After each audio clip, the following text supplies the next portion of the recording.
कृष्णा कृष्णा हरे हरे कृष्णा हरे हरे हरे हरे राम हरे राम राम हरे राम राम हरे हरे। हरे हरे हरे कृष्णा हरे माता जी कृष्णा दंडवत माता जी प्रणाम।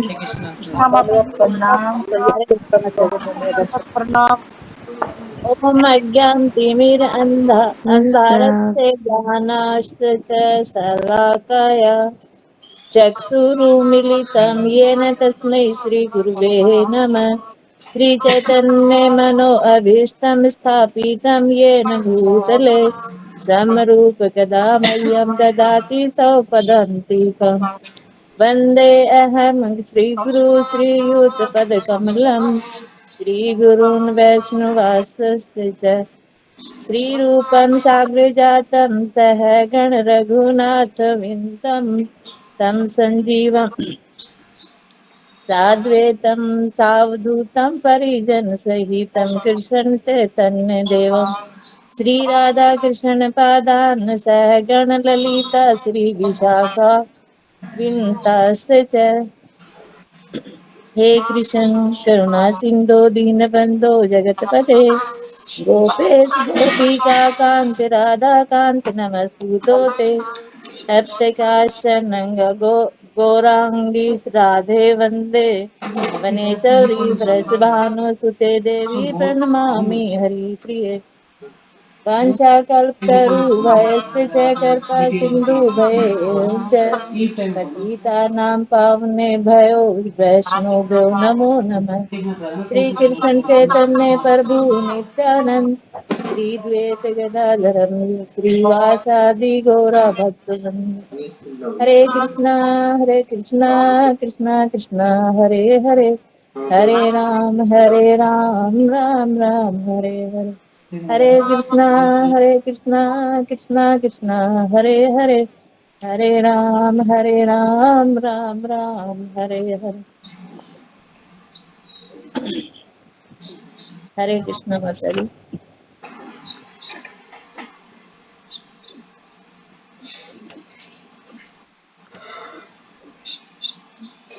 मेरा वेट कर।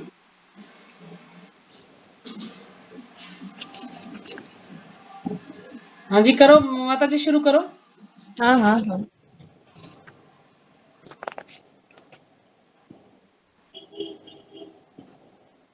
न माम कर्माणि लिम्पन्ति न मे करं फले स्पृहा इति माम योऽभिजानाति कर्मभिर्न न स बध्यते। हरे कृष्णा माता जी नंद प्रणाम। कोई पढ़ रहा?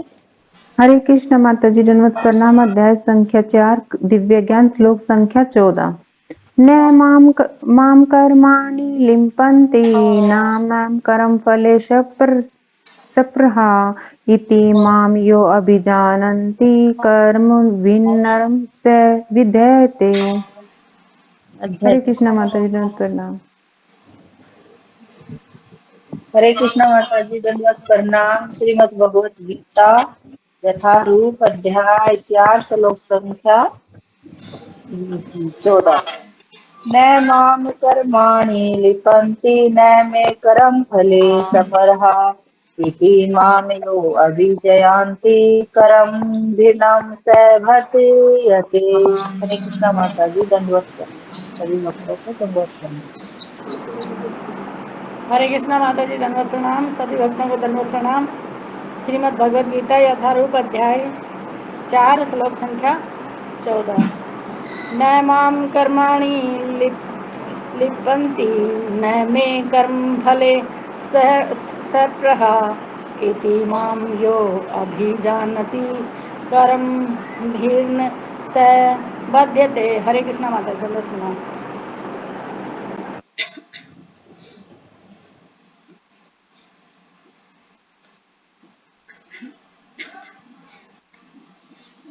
और कोई पढ़ रहा?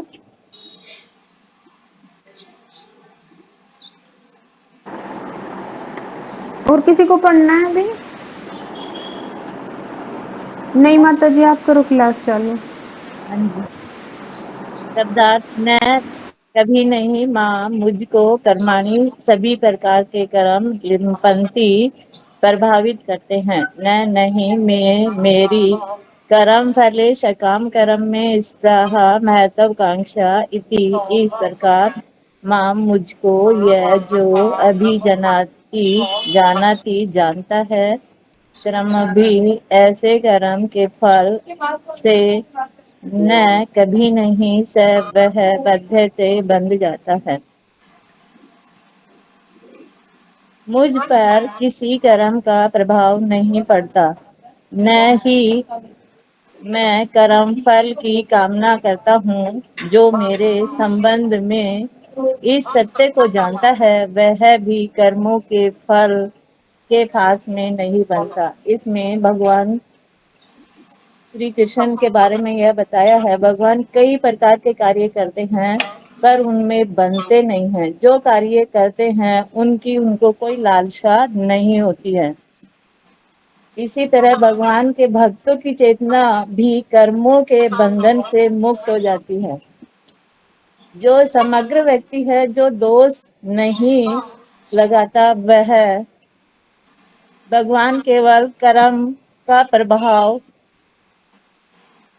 मुझ पर, भगवान ने कहा कि मुझ पर कर्म का प्रभाव नहीं पड़ता और न ही मैं कर्म फल की कामना करता हूँ। जो मेरे संबंध में इस सत्य को जानता, यानी जो मेरे इस सत्य को जानता है वह कभी भी कर्म के फल के पास में नहीं बनता। तात्पर्य प्रभुपाद जी के द्वारा, जिस प्रकार इस भौतिक जगत में संविधान के नियम है जो यह बताते हैं कि राजा न दंडनीय है न ही किसी राज नियमों के अधीन रहता है, उसी तरह यद्यपि भगवान इस भौतिक जगत में सृष्टा है। इसमें प्रभुपाद जी ने बताया है कि संविधान का भी नियम है। जो राजा होता है वो न दंडनीय होता है, वो राजा के नियमों के अधीन रहता है। यद्यपि वह भौतिक जगत के सृष्टा है, भगवान के बारे में बताया है कि यद्यपि वह भौतिक जगत के सृष्टि के रचयिता हैं, फिर भी उनको भौतिक जगत के कार्य प्रभावित नहीं करते। सृष्टि करने पर भी वे इससे पृथक रहते हैं, यानी वो इनसे हटके रहते हैं, जबकि जीव आत्माएं भौतिक कार्यकलापों के सकाम कर्म फलों में बंधी रहती हैं। जैसे कि हम जैसी बद्ध जीव आत्माएं होती हैं, वो भौतिक कार्यकलापों में बंधे रहते हैं, अपनी इच्छाओं को मांगते रहते हैं और उन्हें पूरा करने की कोशिश करते हैं, क्योंकि उसमें प्राकृतिक साधनों पर प्रभुत्व दिखाने की प्रवृत्ति रहती है। हमें सब यह देखना होता है कि हम ही इन सब के मालिक हैं, हम ही इनके कर्ता हैं, जबकि भगवान के अंदर ऐसा कुछ कर्म फल करने की इच्छा नहीं रहती। किसी संस्थान का स्वामी कर्मचारियों के अच्छे बुरे कार्यों के उत्तरदायी नहीं है। जैसे किसी भी संस्थान का कार्य भार संभालने वाला मनुष्य है, वह सभी कर्मचारियों के अच्छे बुरे का उत्तरदायी नहीं होता, क्योंकि कर्मचारी फल कार्य करते हैं, वो किस प्रकार करते हैं, उनको अपने ही कार्यों के निमित्त अच्छे और बुरे को सोचना होता है। कर्मचारी इसके लिए खुद उत्तरदायी होता है, यानी वो अगर गलत करेगा तो उसका खुद ही फल भोगेगा।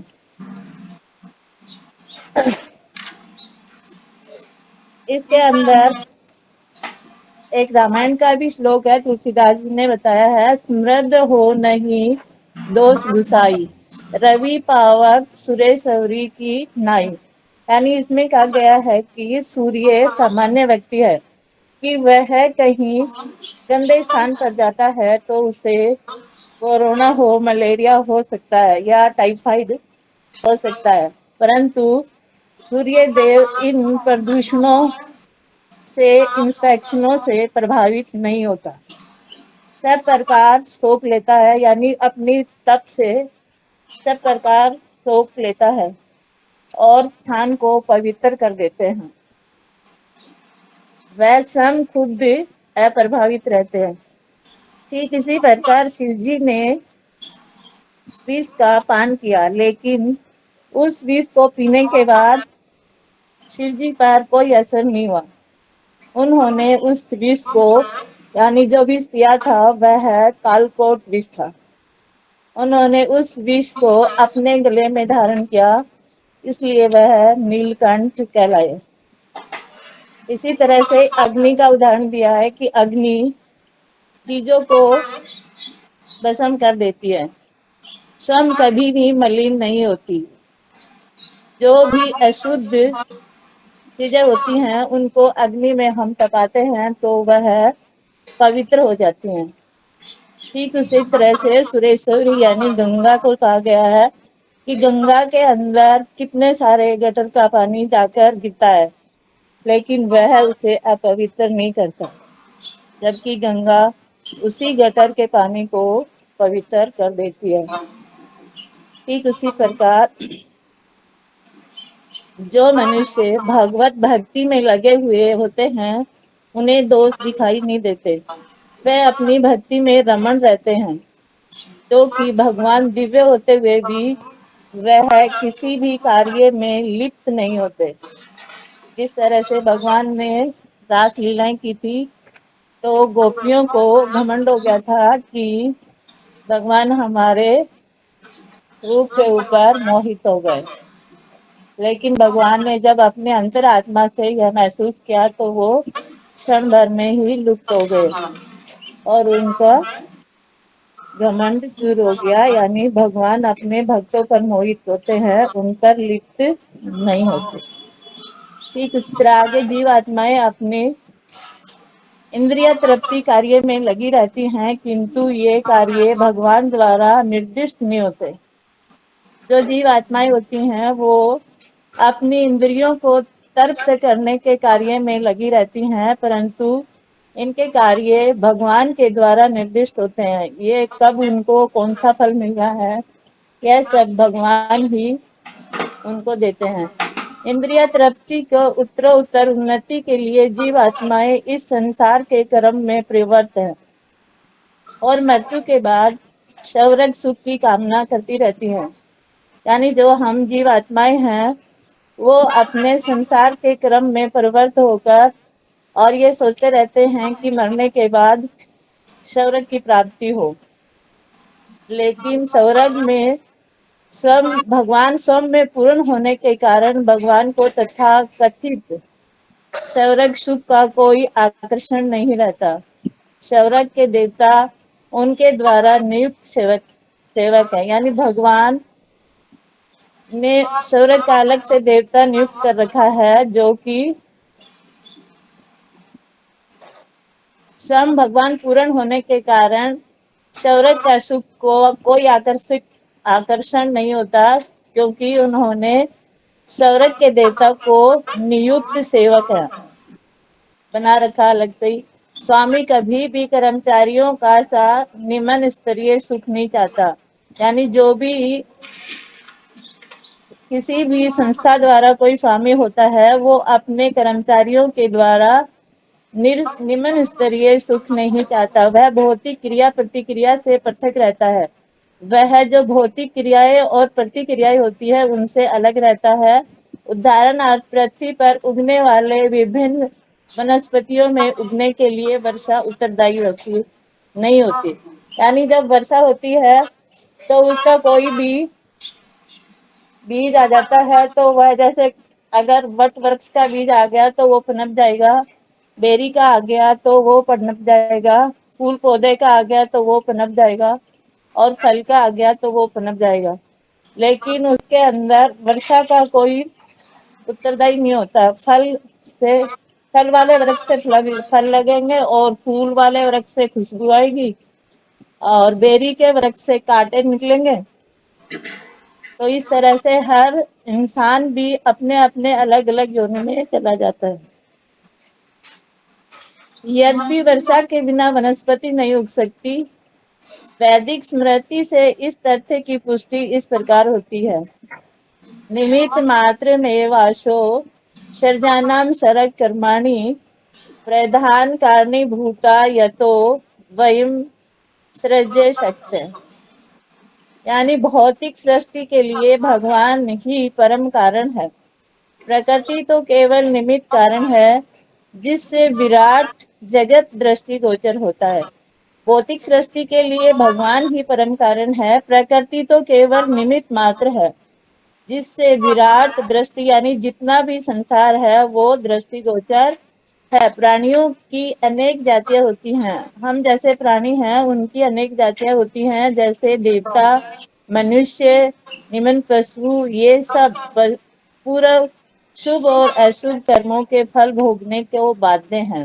यानी हमने जैसे पहले जन्म में कोई भी कर्म किए हैं उन्हीं के अनुसार हम अपने फलों को भोग रहे हैं, चाहे उसमें देवता हो, चाहे मनुष्य हो, चाहे पशु हो, चाहे अन्य कोई भी जीव जंतु हो। भगवान उन्हें ऐसे कर्म करने के लिए केवल समुचित सुविधाएं तथा प्रकृति के गुणों के नियम सुलभ कराते हैं, किंतु वे उनके किसी भूत और वर्तमान कर्मों के लिए उत्तरदायी नहीं होते। भगवान उनको प्रकृति के गुणों के यानी प्रकृति संबंधी जो गुण होते हैं, जो आसान वाले गुण होते हैं, भगवान उन्हें वो कराते हैं यानी प्रदान करते हैं, परंतु उनका भूतकाल और वर्तमान काल और आगे क्या होगा ये उसका उत्तरदायी वो उनके कर्म होते हैं। वेदांत सूत्र में पुष्टि हुई है कि वैस्मय नर्धने न सापेक्षत्वात्, भगवान किसी भी जीव के प्रति पक्षपात नहीं करते। भगवान किसी के यानी भगवान जो है वो किसी के जीव के भी पक्षपात नहीं करते, चाहे कोई किसी से कितना ही उनको प्यारा हो, कितना ही उनको अच्छा नहीं लगने वाला हो, चाहे चींटी हो, चाहे हाथी हो, चाहे घोड़ा हो, कोई भी हो, वो सबके साथ समान व्यवहार करते हैं, पक्षपात नहीं करते। जीव आत्माएं अपने कर्मों के लिए स्वयं उत्तरदायी होती हैं। भगवान उसे प्रकृति अर्थात बहिरंगा शक्ति के माध्यम से केवल सुविधा प्रदान करने वाले हैं। जो व्यक्ति इस कर्म नियम की सारी बारीकियों को भली प्रकार अवगत या जानता होता है वह अपने कर्मों के फल से प्रभावित नहीं होता। इसके अंदर बताया है कि जो व्यक्ति अपने कर्म नियम से सारी यानी जो भगवान की भक्ति करता है और भगवान की बारीकी तत्व को जानता है तो वह भली भांति उससे अवगत रहता है, तो अपने कर्मों के फल से वह प्रभावित नहीं होता कि मुझे ज्यादा मिल रहा है या मुझे उसमें खुश हो जाऊं, मुझे कम मिला है तो मैं उसमें दुखी हो जाऊं, और कोई मुझे कुछ कह रहा है तो मैं उससे बुरा मानूं, कोई अच्छा ही कर रहा है तो मैं उससे बहुत प्रसन्न हो जाऊं, उससे किसी प्रकार का प्रभाव नहीं पड़ता। दूसरे शब्दों में जो व्यक्ति भगवान के इस दिव्य स्वभाव से परिचित होता है वह कृष्ण भावना अमृत में अनुभवी होता है। यानी दूसरी तरफ अगर हम देखें कि जो व्यक्ति भगवान के दिव्य स्वभाव कि भगवान दिव्य हैं, उनका जन्म भी दिव्य है, उनके हर छोटी मोटी चीजों को वह बहुत गहराई से जानते हैं, तो वह कृष्ण भावना अमृत के अनुभवी होते हैं। अतः उस पर कर्म के नियम लागू नहीं होते, उनके ऊपर कोई कर्मों के बंदेज नहीं होता, यानी कोई उनके ऊपर नियम नहीं होते। जो व्यक्ति भगवान के दिव्य स्वभाव को नहीं जानता और जो सोचता है कि भगवान के कार्य के लाभ सामान्य व्यक्तियों की तरह कर्म फल के लिए होते हैं, यानी जो व्यक्ति सोचता है कि भगवान के कार्यकलाप यानी भगवान के बारे में ऐसा जानता है कि ये कैसे भगवान है जो कि कभी रासलीलाओं में चले जाते हैं, कभी कुछ करते हैं, तो वो सामान्य व्यक्तियों की तरह कर्म फल के लिए ही होते हैं, वे निश्चित रूप से कर्म फलों में बंध जाते हैं। किंतु जो परम सत्य को जानता है यानी उसके दिव्य रूप को जानता है वह कृष्ण भावना अमृत में ही स्थिर मुक्त जीव हो जाता है, यानी खुद ही उनके अंदर स्थिर जीव की तरह से मुक्त हो जाते हैं।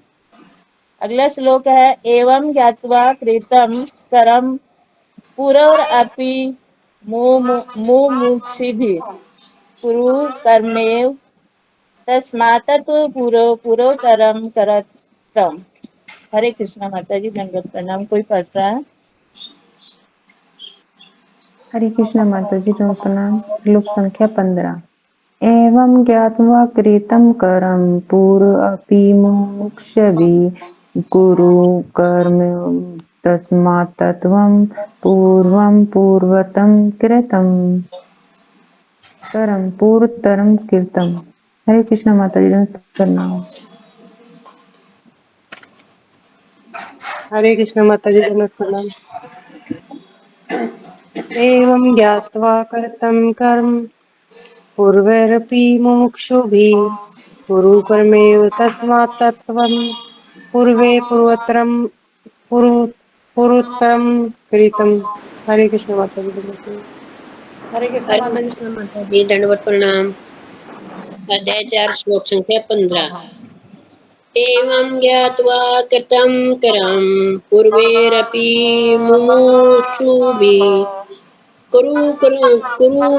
कमेव तस्मात् वरं कुवे पूर्वोत्तरं कृतं। हरे कृष्ण। हरे कृष्ण हरे माता जी। कृष्ण माता जी नाम श्रीमद् भगवत गीता यथारूप अध्याय 4 दिव्य ज्ञान श्लोक संख्या 15।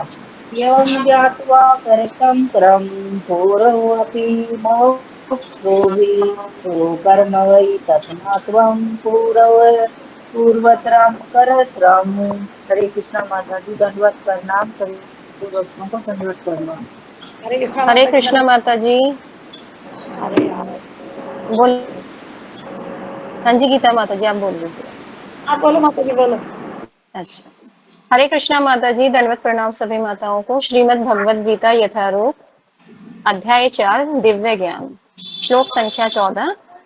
एवं ज्ञात्वा कृतं कर्म पूर्वैरपि मुमुक्षुभिः कुरु कर्मैव तस्मात् त्वं पूर्वः पूर्वोत्तरं कृतं।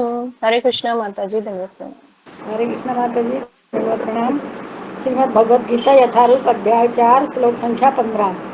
एवं ज्ञात्वा कृतं करं पूर्वैरपि मुमुक्षुभिः कुरु कर्मैव तस्मात् त्वं पूर्वोत्तरं कृतं। हरे कृष्ण माता जी। अरे चिंटू शांत रहना। और कोई करेगा?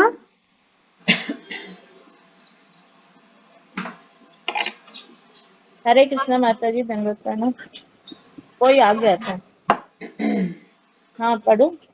एवं इस प्रकार ज्ञात्वा भली भांति जानकर कीर्तन किया गया करम पूर्ववर्ती अपि निसंदेह मुमुक्षु भी मोक्ष प्राप्त व्यक्तियों द्वारा कुरु करो करम सवधर्म नित्य कार्य एव निश्चय ही तस्मात् अतएव तुम पूर्ववर्तियों द्वारा पूर्व तरम प्राचीन काल में कृतम संपन्न किया गया।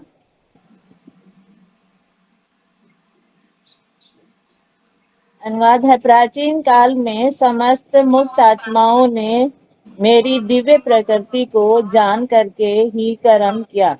अतः तुम्हें जानना चाहिए कि उनके पद चिन्हों का अनुसरण करते हुए अपने कर्तव्य का पालन करें। इसके अंदर बताया गया है कि अर्जुन भगवान श्री कृष्ण अर्जुन से कह रहे हैं कि तुम अपने कार्य कर। पिछले श्लोक में बताया कि भगवान ने दिव्य होते हैं और वो दिव्य भगवान अनेक प्रकार के कार्यों को करते हुए भी उनमें लिप्त नहीं होते। तो अर्जुन से कह रहे हैं कि अगर तुम यदि निष्काम भाव से अपने कर्तव्यों का निर्वाह करते हुए कर लोगे तो तुम इस जन्म मृत्यु के चक्कर रूपी संसार से मुक्त हो जाओगे। तो इसके अंदर उसको अपने पूर्वजों के पद चिन्हों का अनुसरण करने की भी शिक्षा दे रहे हैं कि तुम उनके पद चिन्हों पर चलोगे तो तुम उन कार्यों से मुक्त हो जाओगे। इस प्रकार एवं यानी इस प्रकार ज्ञात्वा यानी जानकर यानी इस प्रकार जानकर किस प्रकार जानकर कि भगवान कर्म और जन्म दिव्य हैं और उनके प्रकार की लीलाएं यानी उनके अनेक प्रकार की लीलाएं करते हुए भी वो संसार से आसक्त नहीं होते। उनकी चेतनाएं लिप्यमान नहीं होती। फिर भी भली भांति कर्म करते हुए वे पूर्व काल में जो पूर्वज हुए हैं, भगवान कहते हैं कि जो मुक्ति को चाहने वाले हैं, ऐसे पूर्वजों के अनुसार कोई उनके पद चिन्हों पर चलने वाला हो। गुरु कर्म के अनुसार हे अर्जुन, तुम कर्म करो जैसे विश्वान ने कर्म किए, जैसे मनु ने कर्म किए, जैसे स्वांतु ने कर्म किए। इसी तरह भगवान ने इस अध्याय के शुरू में ही इन राजाओं का नाम लिया था। जो हमने शुरू का श्लोक माताजी ने पढ़ा था, उसके अंदर इन सब राजाओं का नाम था। जैसे जनक महाराज थे, उनके पास कितने कार्य थे, लेकिन इन सभी कर्तव्यों को कार्य करते हुए उनकी चेतना कमल के पत्ते की तरह रहती थी। जैसे वो पानी में रहता है तो उनके बूंद ही रहती है, लेकिन वो पानी के टच नहीं होते, यानी स्पर्श नहीं करते। इसी तरह से ही काजल की कोठरी में अगर कोई चला जाता है और उसको काजल का एक दाग भी नहीं लगता, तो वह साफ सुथरा बाहर आ जाता है। ठीक राजा भी उसी तरह से संसार में अनेक प्रकार के कार्यों को ठीक ठाक करते हुए भी संसार में लिप्त नहीं होते, बल्कि निर्लिप्त रहते थे। ये उसके बारे में बताया गया महाराज जनक के बारे में। उनका उदाहरण दिया इसमें। मनुष्य की दो श्रेणियां हैं। कुछ के मनों में दूषित विचार भरे रहते हैं और कुछ भौतिक दृष्टि से स्वतंत्र होते हैं। कह रहा है कि भगवान ने कहा है कि प्रभुपाद जी ने कि मनुष्य की दो श्रेणियां होती हैं। कुछ के मन में गंदे विचार होते हैं, यानी दूषित विचार रहते हैं, और कुछ भौतिक दृष्टि से स्वतंत्र होते हैं, यानी भौतिक जगत में कार्य करते हुए वो स्वतंत्र होते हैं। अधिकतर वो भगवान के ही सेवक होते हैं। कृष्ण भावना अमृत इन दोनों श्रेणियों के व्यक्तियों के लिए समान रूप से लाभप्रद है। यानी कृष्ण भगवान की भक्ति यानी भावना अमृत इन दोनों श्रेणियों के व्यक्तियों के लिए समान रूप से फायदेमंद है या लाभप्रद है। उनको बहुत अधिक उसमें भक्ति में उनका मन लगता है। जिनके मनों में दूषित विचार भरे हैं, उन्हें चाहिए कि वे भक्ति के अनुष्ठान का पालन करते हुए कार्मिक शुद्धिकरण के लिए कृष्ण भावना अमृत को ग्रहण करें। यानी जिनके मन में बहुत अत्यधिक सोच विचार रहते हैं, घृणा होती है, नफरत होती है किसी से, तो उन लोगों को उस समय अपने भक्ति के अनुसार कार्य करना चाहिए। वो जिस भी भक्ति को या जिस भी को मानते हैं, देव को मानते हैं या भगवान को मानते हैं, उनको उसी टाइम पर अपनी शुद्धिकरण के लिए उस कार्य को करना चाहिए। और जिनके मन पहले से ही अशुद्धियों से स्वच्छ हो चुके हैं, वे उसी कृष्ण भावना अमृत में अग्रसर होते रहे। यानी जिनके मन के अंदर पहले से ही अशुद्ध यानी साफ सुथरा है, वो भगवान के तत्व को जान चुके हैं, वो उसको अपनी भक्ति को और आगे बढ़ाएं, जिससे अन्य लोग उनके आदर्श कार्यों का अनुसरण करें। यानी वो इतने अच्छे कार्य करे, इतनी अच्छी तरह से भक्ति करे कि जो देखे तो उनका अनुसरण कर ले और उसका लाभ उठा सके। मूर्ख व्यक्ति या कृष्ण भावना अमृत में नव दीक्षित प्राय कृष्ण भावना अमृत का पूरा ज्ञान प्राप्त किए बिना कार्य से विरक्त होना चाहते हैं। नव दीक्षित जैसे हम लोग हैं, हमने कभी दीक्षा नहीं ली है, लेकिन नव दीक्षित प्राय कृष्ण भावना अमृत का पूरा ज्ञान प्राप्त किए बिना कार्य से विरक्त होना चाहते हैं। परंतु भगवान ने युद्ध क्षेत्र के कार्य से विमुख होने की अर्जुन की इच्छा का समर्थन किया है। भगवान ने कहा कि जब युद्ध क्षेत्र के अंदर अर्जुन आए तो उनसे कहा कि अगर आप इसी समय युद्ध क्षेत्र से बाहर हो जाओगे तो आने वाले समय में आपको सब दोषी मानेंगे और आपकी जो आदर से नाम लिया जाता है या आदर से जो करते वो आपका विमुख हो जाएगा। इसमें अर्जुन को वो यही समझा रहे हैं। कृष्ण भावना अमृत के कार्यों से आवश्यकता इस बात की है कि यह जाना जाए कि किस तरह कर्म किया जाए। इसमें भगवान ने ये कहा है कि आपको यह जानना चाहिए कि हमें किस प्रकार से या किस तरह से कार्य करना चाहिए। जो आपका कर्म है वो इस समय केवल युद्ध करने का कर्म है। कृष्ण भावना अमृत के कार्यों से विमुख होकर एकांत में बैठकर कृष्ण भावना अमृत का दर्शन करना कृष्ण के लिए कार्य में रत होने की अपेक्षा कम महत्वपूर्ण है।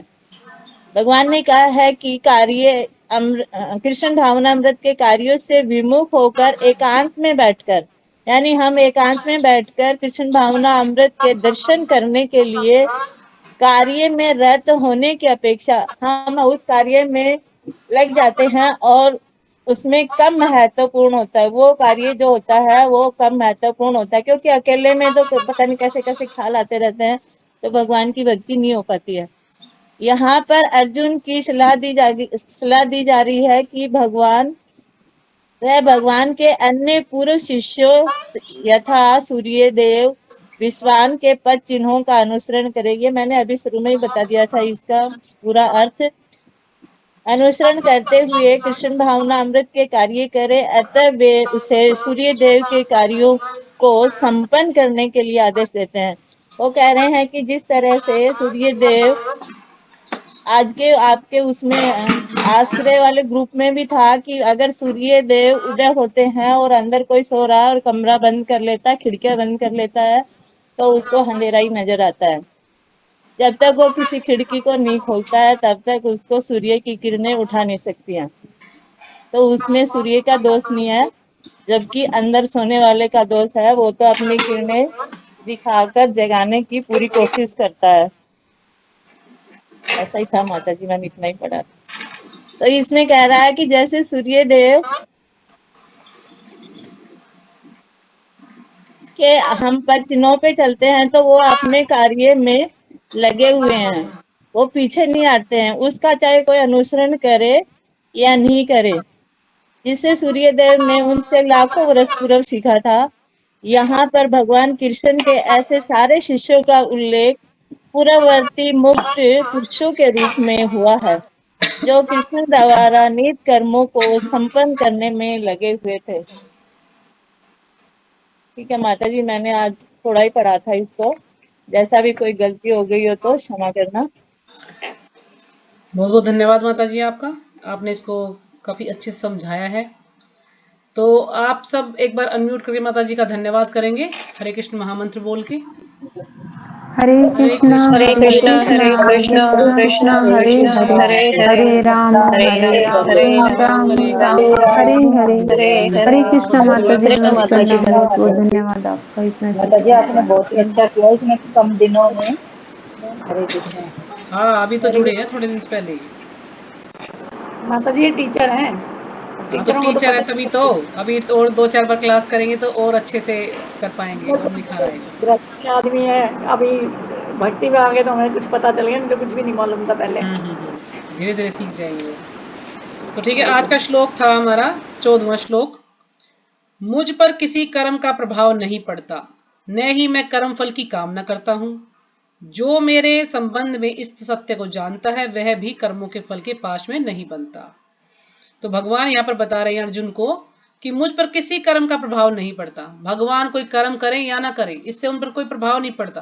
वो ये इन कर्मों में लिप्त नहीं होते हैं, इन कर्मों से कोई बंधते नहीं हैं। वो कर्म करे तो भी ठीक, ना करे तो भी ठीक, लेकिन फिर भी वो कर्म करते हैं।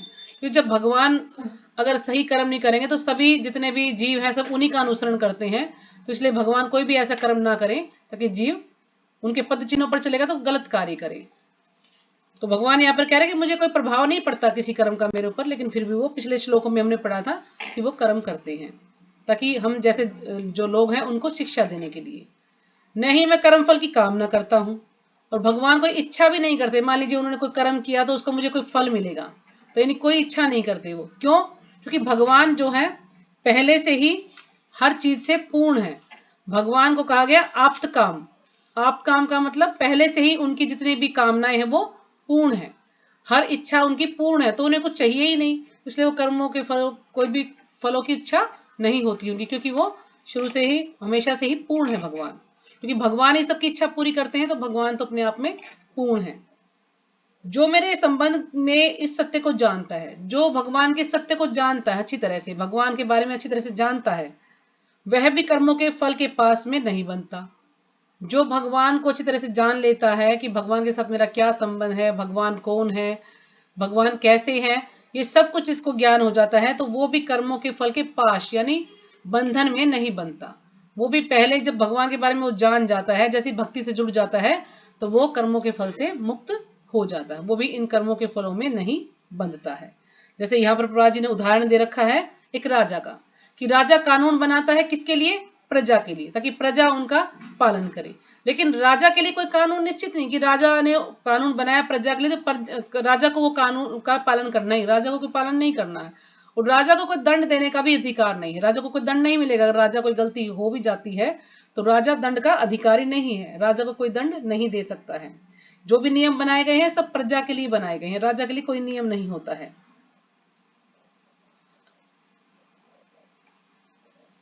तो जैसे कि जो स्त्री हैं, ब्राह्मण हैं और बच्चे हैं, उनको कोई मृत्युदंड नहीं दिया जाता।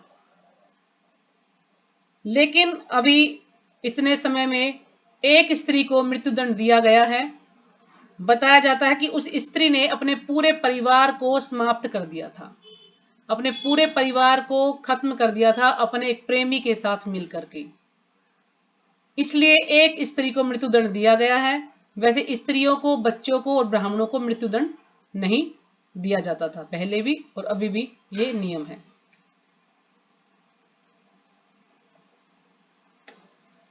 बाकी और जो भी कोई कार्य करते हैं अच्छे बुरे, तो ये सभी कार्य के अनुसार सबको दंड मिलता है। तो जैसे ही इसमें एक उदाहरण दिया है वर्षा का, कि स्वामी कभी भी कर्मचारियों का सा निम्न स्तरीय सुख नहीं चाहता। जो स्वामी है वो कभी भी जो कर्मचारी हैं, जो कर्मचारी जिस स्तर पर है उनको जो सुख सुविधाएं मिलती हैं, तो जो स्वामी है यानी जो मालिक है उस कंपनी का, वो इस स्तर पर नहीं है, वो इतना तो थोड़ा सा कोई सुख नहीं चाहता है। वह भौतिक क्रिया प्रतिक्रिया से पृथक रहता है, जो भी भौतिक क्रिया है या कार्य है उनसे वो अलग रहता है बिल्कुल, क्योंकि जो कानून है या जो कार्य है वो कर्मचारियों के लिए है, जो उनके नीचे काम कर रहे हैं। मालिक के लिए कोई भी नियम कानून लागू नहीं है। तो उदाहरण दिया गया कि पृथ्वी पर उगने वाली विभिन्न वनस्पतियों के उगने के लिए वर्षा उत्तरदायी नहीं है। अब जो पृथ्वी पर जितनी वनस्पतियां उगती हैं, पेड़ पौधे हैं या फल हैं, सब्जियां हैं, जो भी कुछ उगता है उसके लिए वर्षा उत्तरदायी नहीं है, यानी वर्षा की कोई जिम्मेदारी नहीं है। वो उग रहे हैं या नहीं उग रहे हैं, या कम खपत है या ज्यादा है, कुछ ऐसा, मतलब उसके लिए वो उत्तरदायी नहीं है। लेकिन वर्षा के बिना वनस्पति नहीं उग सकती। अब जब तक वर्षा नहीं होगी तो वो उग नहीं सकती, वो जो भी फसल है वो खराब हो जाएगी। यदि वर्षा नहीं हुई तो वो अच्छी तरह से पनप नहीं पाएगी। लेकिन फिर भी वर्षा उसके लिए उत्तरदायी नहीं है, यहाँ पर प्रभुपाद जी समझा रहे हैं। यानी भगवान ने सब कुछ बनाया है, सृष्टि भगवान ने बनाई है, जितने भी जीव हैं सबको सारी सुख सुविधाएं भगवान ने दी हैं। लेकिन अगर कोई उस जो भी सुख सुविधाएं दी हैं उनका वो सही इस्तेमाल करता है या वो गलत इस्तेमाल करता है, इसके लिए भगवान उत्तरदायी नहीं है। भगवान ने उनको सुख सुविधाएं जुटाई हैं, तो भगवान उनके कर्मों के लिए उत्तरदायी नहीं है कि उन्होंने कर्म किया अच्छा है बुरा, तो भगवान उत्तरदायी नहीं। भगवान उनको सुख सुविधाएं जुटाई हैं तो वो उनका मत है कि वो क्या कैसे कार्य करते हैं, जो भी उन्हें सुख सुविधाएं मिली वो किस प्रकार से वो इस्तेमाल करते हैं, तो भगवान उसके लिए उत्तरदायी नहीं है। कभी हम सोचे कि हमने ये गलत कार्य किया तो भगवान ने करवाया है, भगवान इसके लिए उत्तरदायी नहीं, भगवान इसके लिए उत्तरदायी नहीं है। तो जैसे आगे समझा रहे हैं ये उदाहरण देकर कि वैदिक स्मृति से इस तथ्य की पुष्टि इस प्रकार होती है, निमित्त मात्र में वासौ सृजयानाम सर्ग कर्मणि प्रधान कारणी भूता यतो वही सृजय सक्तया, कि भौतिक सृष्टि के लिए भगवान ही परम कारण है। यानी जो भौतिक सृष्टि होती है उसके लिए भगवान परम कारण है। कहते ना कि कोई ना कोई तो कारण होगा, एक भजन आता ना, गाना आता है कि कोई ना कोई तो कारण होगा, ऐसा कुछ मुझे याद नहीं आ रहा वो भी। तो उसमें जैसे कि यानी परम कारण भगवान है, यानी भगवान के कारण ही सृष्टि बनती है, भगवान ने ही सृष्टि को बनाया है।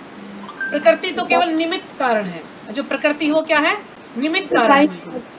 हाँ जी, साईं महाराज का भजन है, कोई कारण होगा। हाँ जी होगा, मैंने ये इतना ही बस याद है मुझे कि वो कोई कारण होगा, मैंने सुना था कहीं पे। तो प्रकृति तो निमित्त मात्र है। अब दिखाया जाता है कि प्रकृति के अनुसार सारे कार्य किए जाते हैं, तो प्रकृति भगवान की अध्यक्षता में कार्य करती है। जैसे जैसे भगवान उसको आदेश देते हैं, प्रकृति उसके अनुसार कार्य करती है। प्रकृति की अपनी कोई इच्छा नहीं होती है, जैसे भगवान उसको कहेंगे वैसे वो करती है। तो यानी वो निमित्त मात्र है दिखाने में। जैसे अर्जुन है, अर्जुन क्या है, निमित्त मात्र थे। भगवान ने कहा कि तुम नहीं मारोगे तो सारे ये पहले ही मर चुके हैं, तुम क्या हो, तुम तो एक माध्यम हो, निमित्त मात्र हो भाई, तुम्हें यहाँ पे युद्ध करना है, तुम नहीं करोगे जब भी ये पहले ही मर चुके हैं ये लोग, इनकी मृत्यु निश्चित है। तो यानी प्रकृति निमित्त मात्र है, करने वाले तो सब कुछ भगवान ही है, जिससे विराट जगत दृष्टिगोचर होता है। यानी जिसके कारण जो विराट जगत है, इतना जो ये विशाल जगत है जो हमें दिखाई देता है। प्राणियों की अनेक जातियां होती हैं, यथा देवता, मनुष्य तथा निम्न पशु, और ये सब पूर्व शुभ या अशुभ कर्मों के फल भोगने को बाध्य हैं। तो पेड़ पौधे हैं या मनुष्य हैं या निम्न पशु हैं, कोई भी पशु हैं, सब अपने कर्मों के अनुसार फल भोगते हैं। अब जो पशु हैं उनको कर्मों का फल नहीं लगता, लेकिन वो पशु बने हैं तो पिछले जन्म में उन्हें ऐसे कर्म किए थे कि इस जन्म में वो पशु बन गए हैं। लेकिन अब यदि वो कोई गलती करते हैं तो उन्हें कोई भी फल नहीं मिलेगा। क्यों? मान लीजिए अब रेड लाइट है, सड़क पर एक गाड़ी जा रही है, रेड लाइट है, तो वहां पर उसको गाड़ी को रुकना पड़ेगा, नहीं तो उसका चालान हो जाएगा। लेकिन यदि कुत्ता या बिल्ली वहां से गुजरते हैं तो उनका कोई चालान नहीं होगा, है ना, वो तो निकल जाएंगे। तो इस प्रकार से जो पशुओं हैं उनको कोई कर्म का बंधन नहीं लगता, कोई उनको कर्म फल नहीं मिलता है। लेकिन जो मनुष्य है उनको कर्म फल मिलता है। लेकिन जो पशु बने हैं वो पिछले जन्म में ऐसे कर्म थे, इस कारण से वो इस जन्म में पशु बने हैं, तो उन्हें पहले ही अपने कर्म का फल भोग रहे हैं। अब पशु के जीवन में उनको कोई कर्म का फल नहीं भोगना पड़ेगा। तो भगवान उन्हें ऐसे कर्म करने के लिए केवल समुचित सुविधाएं तथा प्रकृति के गुणों के नियम सुलभ कराते हैं। तो भगवान यहाँ पर बता रहे हैं ना कि वो क्या करते हैं, वो सिर्फ केवल उन्हें समुचित सुविधाएं जो की जरूरत है और प्रकृति के गुणों के नियम सुलभ कराते हैं। जो भी प्रकृति के गुण है, सतोगुण, तमोगुण, रजोगुण, उस गुण के अनुसार वो कार्य करता है जो भी इंसान करता है। किंतु वे उनके किसी भूत तथा वर्तमान कर्मों के लिए उत्तरदायी नहीं होते हैं। लेकिन वो उनके जो भूत यानी जो कि बीत चुका है, उन्होंने जो पिछले जन्म में जो कर्म किए थे या वर्तमान में जो वो कर्म करने वाले हैं, तो उसके लिए भगवान उत्तरदायी नहीं है कि वो उन्होंने गलत कर्म किए या सही कर्म किए तो भगवान उसके लिए उत्तरदायी नहीं, भगवान उसके लिए उत्तरदायी नहीं है। जैसे वर्षा उत्तरदायी नहीं है वनस्पति के लिए, इसी प्रकार भगवान उत्तरदायी नहीं है उनके कर्मों के लिए। तो ये इस श्लोक में समझाया गया है। आपको कोई अगर इसमें कुछ भी और ऐसा कुछ लगे कि समझ नहीं आया हो तो आप लोग पूछ सकते हैं, क्योंकि इसको पूरा अगर मैं पढ़ूंगी तो फिर समय ज्यादा हो जाएगा। तो अगला है श्लोक संख्या 15। प्राचीन काल में समस्त मुक्त आत्माओं ने मेरी दिव्य प्रकृति को जान करके ही कर्म किया। तो यहाँ पर भगवान बता रहे कि प्राचीन काल में यानी पहले के समय में जो समस्त मुक्त आत्माएं कौन है, जो कि भगवान के शुद्ध भक्त हैं। जैसे कि 12 महाजन इसमें आते हैं। जैसे 12 महाजन में भीष्म पितामह है, ब्रह्मा जी हैं, शिव जी हैं, नारद हैं, कपिल मुनि हैं और बलि महाराज हैं और जनक महाराज हैं। इस प्रकार से 12 महाजन हैं ये। अभी एक दो के मुझे यमराज जी हैं और एक दो नाम और होंगे तो मुझे याद नहीं है वो। तो इस प्रकार से 12 महाजन हैं जो क्या है, वो मुक्त आत्माएं उनको कहा गया है। तो वो भगवान की दिव्य प्रकृति को जान करके ही कर्म किया, यानी उन्हें भगवान की दिव्य प्रकृति के बारे में वो जानते थे। दिव्य प्रकृति यानी भगवान का जो दिव्य स्वभाव है, भगवान के जो दिव्य कार्यकलाप हैं, उन सब के बारे में वो जानते थे कि भगवान ही सर्वे सर्वा है, भगवान ही परम भोक्ता है, भगवान ही परम ईश्वर है, भगवान ही महेश्वर है। तो ये जो 12 महाजन है भगवान को तत्व से जानते थे, अच्छी तरह से भगवान को जानते थे, इसलिए ये मुक्त हो चुके हैं। तो भगवान बता रहे कि प्राचीन काल में समस्त मुक्त आत्माओं ने मेरी दिव्य प्रकृति को जान करके ही कर्म किया था। अतः तुम्हें चाहिए कि उनके पद चिन्हों का अनुसरण करते हुए अपने कर्तव्य का पालन करो। तो अर्जुन को ये समझा रहे हैं कि तुम्हें क्या करना है, जो मुक्त आत्माएं हैं, जो महाजन हैं या जो महापुरुष हैं, तुम्हें उनके पद चिन्हों का अनुसरण करना है। जो उन्होंने किया उसी प्रकार से तुम्हें भी उनका अनुसरण करना है। अनुसरण करते हुए, उनको फॉलो करते हुए अपने कर्तव्य का पालन करो। यानी ऐसे व्यक्तियों ने कर्मों का पालन किया, जैसे कि भीष्म पितामह थे। भीष्म पितामह इतने वर्षों तक उन्होंने जो है ब्रह्मचर्य का पालन किया, और वो भी एक परिवार के अंदर रहकर, कितना मुश्किल है परिवार के अंदर रहकर ब्रह्मचर्य का पालन करना, लेकिन उन्होंने जो भी प्रतिज्ञा की थी उसको निभाया। कभी आजीवन शादी नहीं की, और जो उन्होंने प्रतिज्ञा की थी कि मैं हमेशा इनकी जो राज्य है इनकी देखभाल करूंगा, रक्षा करूंगा, और वो उन्होंने सारा कार्य अच्छे से किया। जैसे जनक महाराज है, जनक महाराज ने भी परिवार में रहते हुए सभी जो नियत कर्म है उनको भी किया, और भगवान से संबंधित जो कर्म है उनको भी किया था। तो इस प्रकार से वो भी मुक्त आत्मा है। यानी उनको हमें फॉलो करना चाहिए कि जो उन्होंने किया, महाजनों ने किया, महापुरुषों ने जो भी कार्य किया, तो हमें उन्हीं के पद चिन्हों पर चलना है, उन्हीं का अनुसरण करते हुए अपने कर्तव्य का पालन करो। तो भगवान अर्जुन को समझा रहे हैं कि तुम्हें भी अपने कर्तव्य का पालन करना है। तुम कह रहे हो कि मैं युद्ध नहीं करूंगा, तो ऐसा नहीं हो सकता, तुम्हें युद्ध करना पड़ेगा। जो तुम्हारा कर्तव्य है, जो तुम्हारा स्वधर्म है, उसका तुम्हें पालन करना चाहिए। अपने जो भी हमारे आचार्य हैं या जो भी महाजन हैं, महापुरुष हैं, उनसे हमें ये सीखना चाहिए कि उन्होंने कैसे अपने जो है कर्मों को किया, तो हमें भी करना चाहिए। तो तुम्हें भी ये सारे कर्म करने हैं। तो इस प्रकार से अर्जुन को समझा रहे हैं भगवान। तो फिर जैसे उन्होंने विवस्वान, सूर्यदेव विवस्वान का उदाहरण दिया कि जो सूर्यदेव विवस्वान के पद चिन्हों का अनुसरण करते हुए कृष्ण भावनामृत में कार्य करे, जैसे सूर्यदेव विवस्वान ने किया था। फिर विवस्वान में ज्ञान जो है इक्ष्वाकु मनु को दिया, मनु ने ये ज्ञान इक्ष्वाकु को दिया। इस प्रकार से सबने इसको यथारूप में एक दूसरे को दिया, और सबने इस चीज का पालन किया, जो भी इसमें विधि विधान सब चीजों का पालन किया। तो इस प्रकार से तुम्हें भी अपने कर्तव्य का पालन करना चाहिए। तो ठीक है, यहीं पे विराम करते हैं। यदि किसी को कुछ समझ नहीं आया हो इसमें, तो वो मेरे से पूछ सकता है। ठीक है, हरे कृष्णा माता जी, दंडवत प्रणाम। जी हरे कृष्णा। कुछ पूछना है माता जी? नहीं माता जी, आ गया, आपने दोबारा से एक्सप्लेन कर दिया तो और अच्छे से। ठीक है, तो यहीं पे विराम करते हैं। वांछा कल्पतरुभ्यश्च कृपा सिन्धुभ्येव च पतितानां पावनेभ्यो वैष्णवेभ्यो नमो नमः। हरे कृष्णा माता जी, दंडवत प्रणाम।